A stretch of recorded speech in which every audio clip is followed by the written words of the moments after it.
ในเอพิโซดนี้ผมจะพาทุกคนออกจากเมืองนิวออร์ลีนส์ไปเที่ยวไร่หรือแพลนเทชันกันครับแต่ก็จะไม่ใช่ไร่ที่ปลูกพืชทั่วไปนะครับแต่จะเป็นไร่ที่เต็มไปด้วยประวัติศาสตร์ของลุยเซียนาและสหรัฐอเมริกาซึ่งวันนี้ผมก็จะพาทุกคนไปที่โอ๊กอารีแพลนเทชันไปดูความอลังการของอุโมงค์ต้นโอ๊กและการใช้ชีวิตหรูหราในคฤหาสน์หลังโตของเจ้าของไร่ที่สวนทางกับความเป็นอยู่ของทาสจากนั้นผมก็จะพาไปทัวร์ล่องเรือชมหนองน้ำหรือสวอมทัวร์ไปดูระบบนิเวศที่เป็นหนองน้ำของรัฐลุยเซียนาซึ่งเป็นที่อยู่อาศัยของจระเข้ด้วยครับไปเที่ยวกันต่อเลยครับวันนี้ผมก็ลงมาทานอาหารเช้าตั้งแต่เริ่มเปิดเลยเพราะว่าวันนี้จะต้องออกเดินทางไปนอกเมืองแบบ one day trip ครับซึ่งตอนนี้ก็กำลังมานั่งรอให้ทัวร์มารับอยู่ที่โรงแรมครับก็นั่งรออยู่ครึ่งชั่วโมงแล้วครับแต่ก็ยังไม่มาปรากฏว่ารถตู้ไปจอดอยู่ข้างๆตึกตรงหัวมุมถนนตรงโน้นครับขึ้นรถตู้ของบริษัททัวร์มาแล้วครับเดี๋ยวเขาก็จะไปส่งที่จุดขึ้นรถบัสอีกทีนึงรถบัสก็เริ่มเดินทางออกจากนิวออร์ลีนส์แล้วครับโดยมุ่งหน้าไปที่โอ๊กอารีแพลนเทชันก็จะต้องข้ามสะพานที่ข้ามหนองน้ำเพื่อออกจากเมืองนิวออร์ลีนส์ซึ่งเดี๋ยวรถบัสก็จะข้ามเลคพอนชาเทรนเข้าสู่เซนต์จอห์นเดอะแบปทิสต์พาริชโดยคำว่า parish ก็เป็นเขตการปกครองระดับท้องถิ่นซึ่งเทียบเท่ากับคำว่า county ครับโดยจะใช้แค่ในรัฐลุยเซียนาเท่านั้นซึ่งคำนี้ก็มาจากศัพท์ทางศาสนาคริสต์นิกายโรมันคาทอลิกหมายถึงเขตคริสตศาสนิกชนที่อยู่ภายใต้การดูแลของโบสถ์แต่ละแห่งเนื่องจากในอดีตลุยเซียนาอยู่ใต้การปกครองของฝรั่งเศสและสเปนซึ่งอิทธิพลของคริสตจักรก็มีผลอย่างมากต่อการแบ่งเขตพื้นที่การปกครองครับโดยตอนนี้เราก็อยู่บนสะพานที่ข้ามเลคพอนชาเทรนแต่จะไม่ใช่สะพานเลคพอนชาเทรนคอสเวย์นะครับ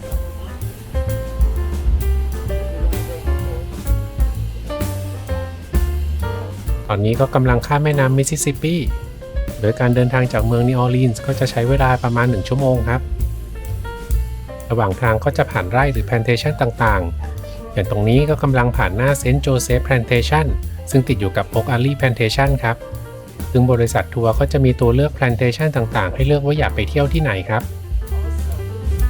ตอนนี้รถบัสของเราก็มาถึงโอ๊กอารีแพลนเทชันแล้วครับพอลงมาจากรถแล้วก็เดินเข้าไปข้างในกันเลยเดี๋ยวคนขับรถเขาจะไปเอาตั๋วมาให้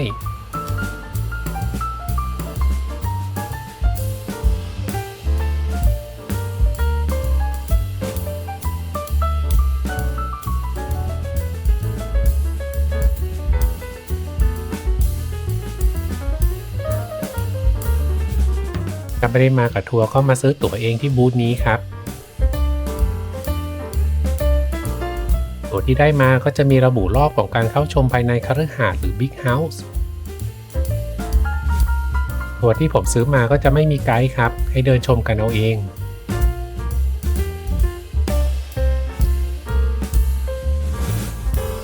พอเดินเข้ามาแล้วทางด้านขวาก็จะเป็นโซนที่อยู่ของทาส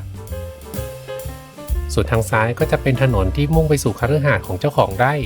ซึ่งจะเรียกว่า The Big House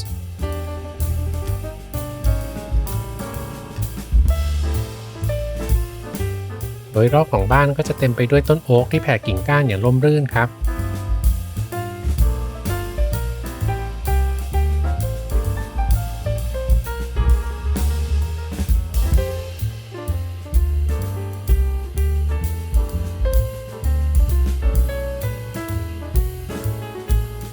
เดี๋ยวผมจะพาเดินไปที่บ้านก่อน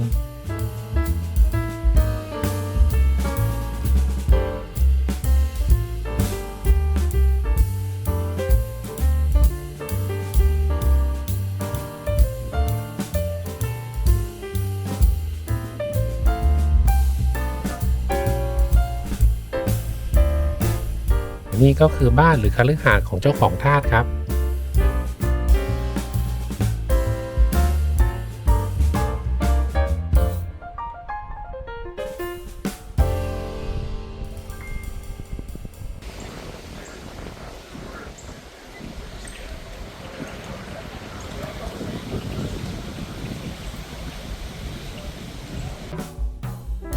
ก่อนที่จะถึงเวลาเข้าไปชมด้านในของ Big House ก็ขอไปชมไฮไลท์ของที่นี่กันก่อนครับ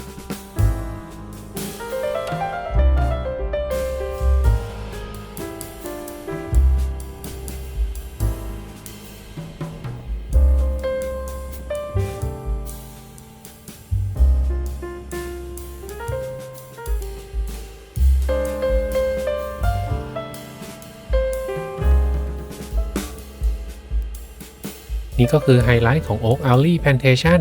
ซึ่งก็คืออุโมงค์ต้นโอ๊กที่ปลูกเรียงกันอย่างสวยงาม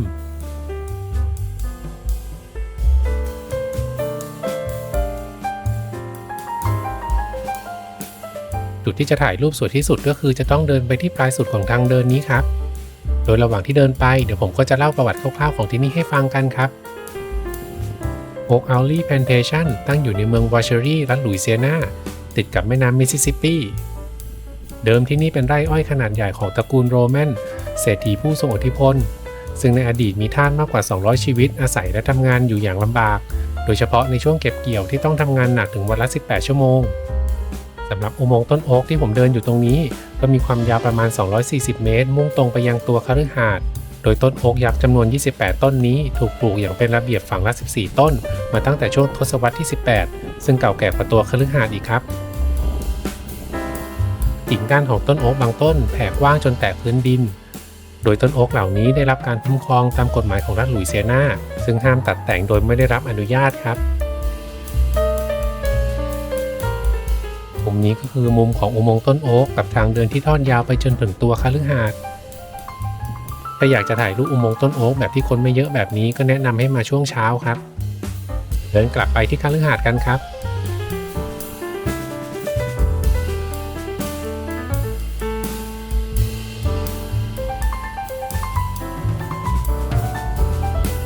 ที่นี่ก็เคยใช้เป็นสถานที่ถ่ายทำภาพยนตร์และซีรีส์ดังหลายเรื่องอย่างเช่น Interview with the Vampire ในปี 1994 และมิวสิกวิดีโอต่างๆอย่างเช่นเพลง Deja Vu ของ Beyoncé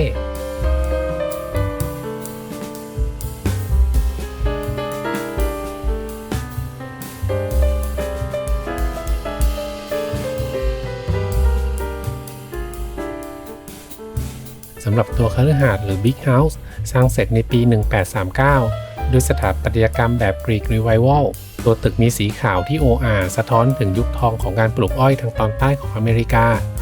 รอบตัวคฤหาสน์มีเสา28ต้นสอดรับกับจำนวนต้นโอ๊กตัวอาคารสร้างขึ้นจากอิฐที่ทำเองในพื้นที่หนาถึง16นิ้วฉาบปูและทาสีขาวให้ดูเหมือนหินอ่อนตอนนี้ผมก็มารอเข้าไปชมในตัว Big House แต่ว่าด้านในเขาไม่ให้ถ่ายรูปหรือวิดีโอเลยครับจะสามารถถ่ายได้ตรงระเบียงด้านนอกเท่านั้นซึ่งเขาก็จะพาชมห้องต่างๆครับตั้งแต่ห้องอาหารห้องนอนแล้วก็เล่าประวัติความเป็นมาของบ้านหลังนี้รวมถึงเจ้าของบ้านพอชมห้องต่างๆเสร็จเรียบร้อยแล้วก็จะออกมาที่ระเบียงชั้น2ตรงนี้ครับ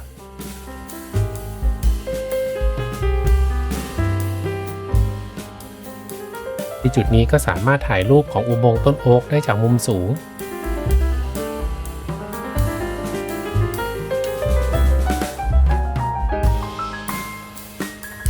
ซึ่งบ้านหลังนี้ก็จะมีระเบียงกว้างล้อมรอบเพื่อช่วยระบายความร้อนจากสภาพอากาศทางตอนใต้เดินมาทางฝั่งซ้ายของบ้านก็จะเป็นสวนดอกไม้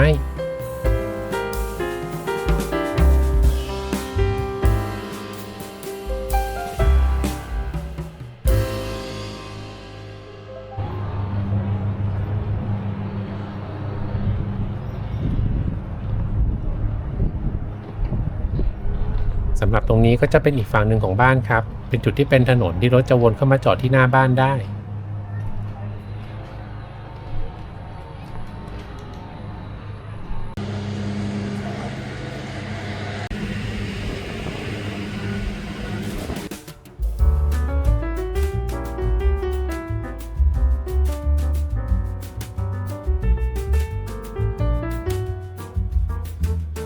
อีกฝั่งหนึ่งของบ้านก็จะเป็นสวนดอกไม้เหมือนกันครับ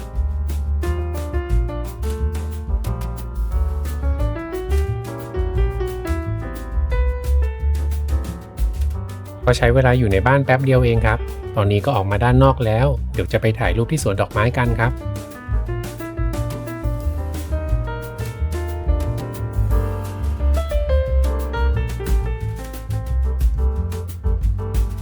ตรงนี้ก็เป็นเวลาประมาณ11 โมงแล้วครับก็จะเห็นว่าคนก็เริ่มเยอะขึ้นแล้ว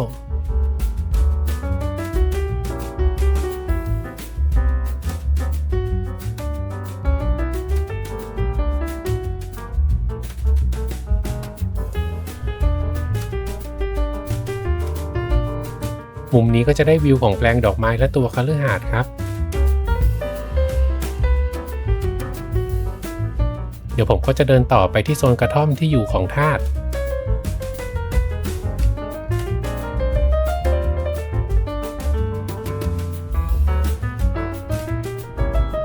แต่ก่อนจะเดินไปก็นั่งแวะพักใต้เงาของต้นโอ๊กก่อนครับ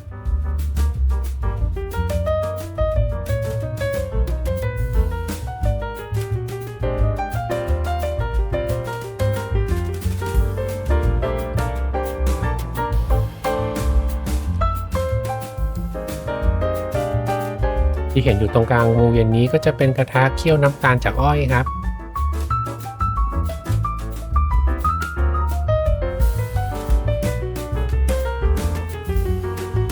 โซนตรงนี้ก็จะเป็นการจำลองกระท่อมที่อยู่ของทาสในสมัยก่อน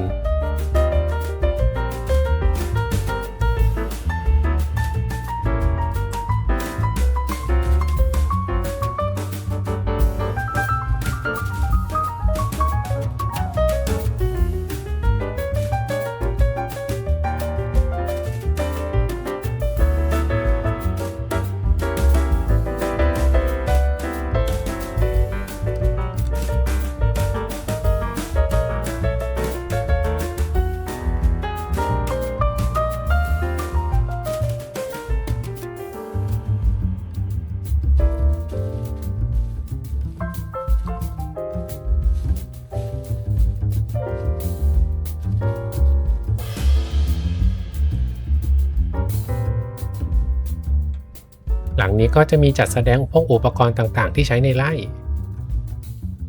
ที่ Oak Alley Plantation จะไม่ได้เน้นการจัดแสดงประวัติศาสตร์การใช้แรงงานทาสในสมัยก่อนครับแต่ Whitney Plantation ที่จะไปในวันพรุ่งนี้ก็จะเน้นหนักในเรื่องของประวัติศาสตร์ของทาสในอเมริกาเลยครับ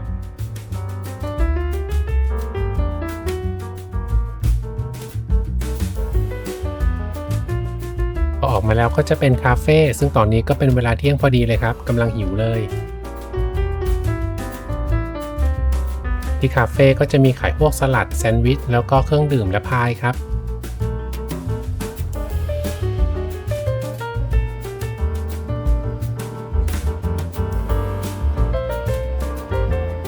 ผมก็เดินเที่ยวจนเสร็จแล้วครับแต่ยังไม่ถึงเวลาที่คนขับรถนัดไว้ก็เลยมานั่งเล่นก่อนเดี๋ยวผมก็จะไปทัวร์ล่องเรือชมหนองน้ำหรือสวอมทัวร์ต่อที่เห็นเป็นเนินสีเขียวๆนี้ก็คือเลวี่หรือคันกั้นน้ำริมแม่น้ำมิสซิสซิปปีครับรถบัสที่มาคันแรกเขาก็จะมาจอดกลางทางเพื่อให้ไปขึ้นรถบัสอีกคันที่จะไปสวอมทัวร์ครับเพราะว่ามันจะมีทั้งคนที่ซื้อแพ็กเกจแบบที่มีและไม่มีสวอมทัวร์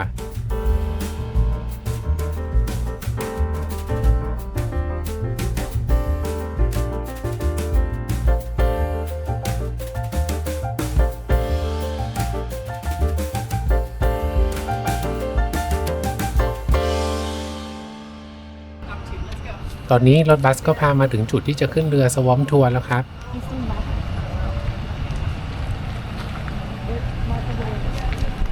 สำหรับสวอมทัวร์มันก็จะมีให้เลือกว่าจะเป็นเรือใหญ่หรือเป็นแอร์โบ๊ทซึ่งเรือแอร์โบ๊ทมันก็จะเร็วกว่าแล้วก็อาจจะสนุกกว่าแต่ว่ามันจะไม่มีหลังคาและต้องใส่หูฟังเพราะว่าเสียงเครื่องยนต์และใบพัดมันจะดังมากครับ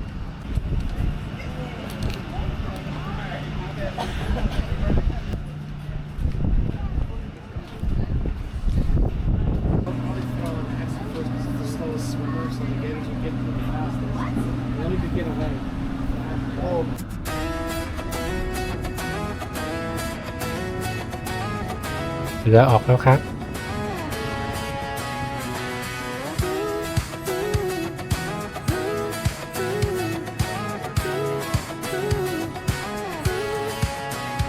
ที่เห็นอยู่ทางด้านซ้ายก็คือแอร์โบ๊ทครับ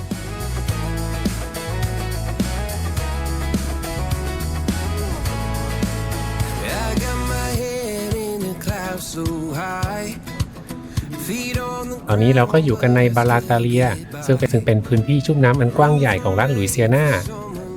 ซึ่งสัตว์เจ้าถิ่นของที่นี่ก็คืออเมริกันอ l ลิเกเตอร์หรือจระเข้ตีนเป็ดที่มีอยู่นับหมื่นตัวครับ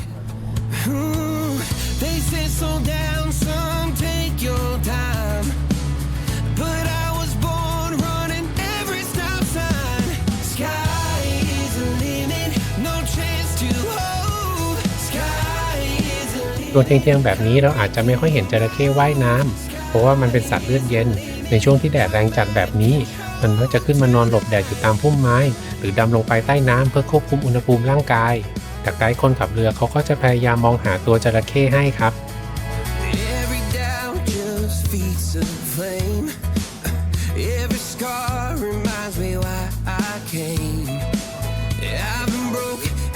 กด์เขาก็จะใช้มัชเมลโล่ในการล่อจระเข้เพื่อให้มันว่ายน้ำมาให้นักท่องเที่ยวถ่ายรูปครับซึ่งเขาก็เล่าให้ฟังว่าที่ใช้มัชเมลโล่กับจระเข้ก็เพราะว่ามัชเมลโล่เนี่ยไม่มีโปรตีนและให้พลังงานที่ต่ำมากสำหรับจระเข้และจระเข้มันก็ไม่สามารถโปรเซสน้ำตาลได้เหมือนคนก็เหมือนกับได้เจลาตินไปเคี้ยวเล่นจึงทำให้จระเข้ยังคงต้องไปล่าเหยื่อตามธรรมชาติเหมือนเดิมโดยที่ไม่ทำให้มันต้องมารอพึ่งพาอาหารจากมนุษย์ครับ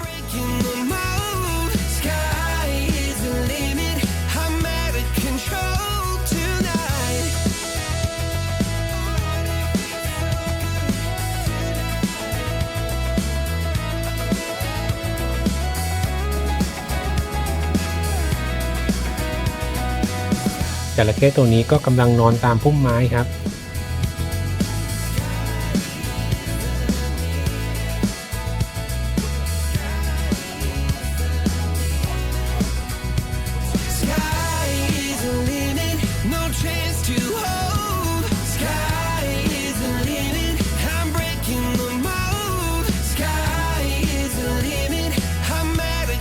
สองข้างลำน้ำก็จะเต็มไปด้วยต้นไม้ที่มีมอสสีเทาห้อยตามกิ่งและลำต้นครับ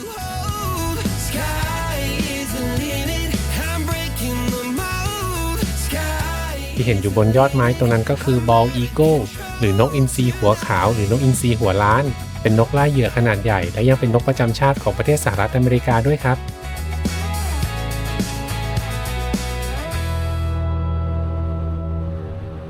ไกด์เขาก็จะพาขับเรือไปที่จุดต่างๆซึ่งจริงๆแล้วเรือมันก็ไม่ช้านะครับถือว่าเร็วพอสมควรเลย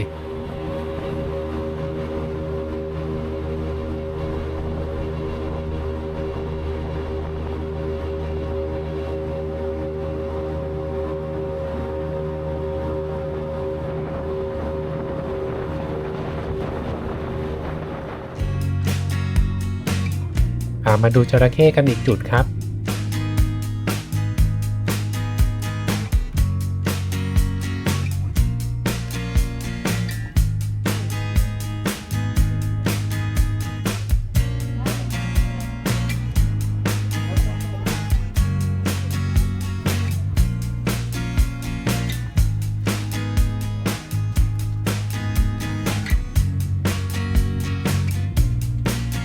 สองข้างลำน้ำก็จะเห็นเป็นมอสสเปนสีเทาหรือสเปนิชมอสห้อยอยู่กับต้นไซเปรสโบราณแต่ตอนกลางคืนก็คงจะดูน่ากลัวอยู่นะครับสำหรับสเปนิชมอสก็เป็นพืชอากาศที่ชอบความชื้นสูงสามารถพบเห็นได้ทั่วไปตามหนองน้ำในภาคใต้ของสหรัฐครับ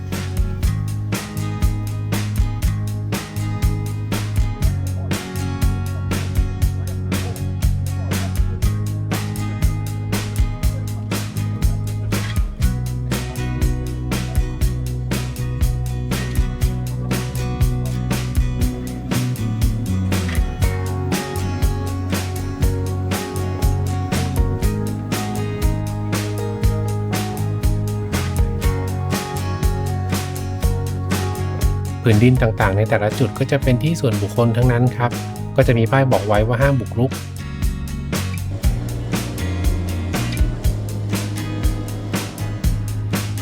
นี่ก็คือแอร์โบ๊ทครับพี่ไกด์เขาก็ให้น้องมาขับเรือด้วยถ้าเป็นที่ไทยก็ไม่รู้จะมีดราม่าหรือเปล่านะครับ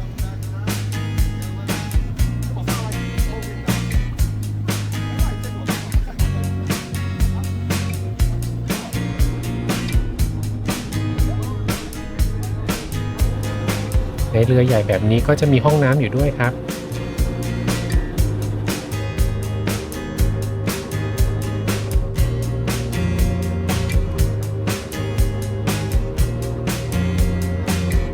นี่ก็เป็นเรือบาร์จหรือเรือโป๊ะที่กรุงเทพเราก็สามารถเห็นได้ในแม่น้ำเจ้าพระยาครับ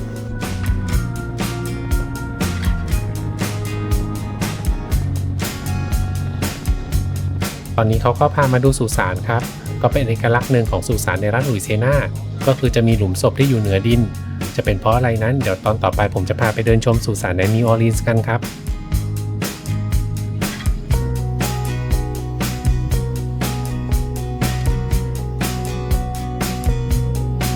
กลับมาถึงฝั่งแล้วครับก็ขึ้นรถกลับนิวออร์ลีนส์กันเลย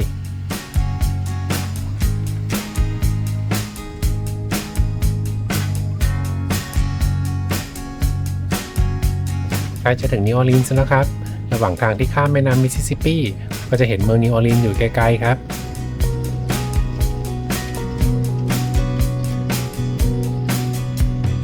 ตอนนี้ก็เป็นเวลาประมาณบ่าย4 โมงครึ่งรถก็เริ่มติดแล้วครับก็จบการมาเที่ยวสำหรับวันนี้ครับ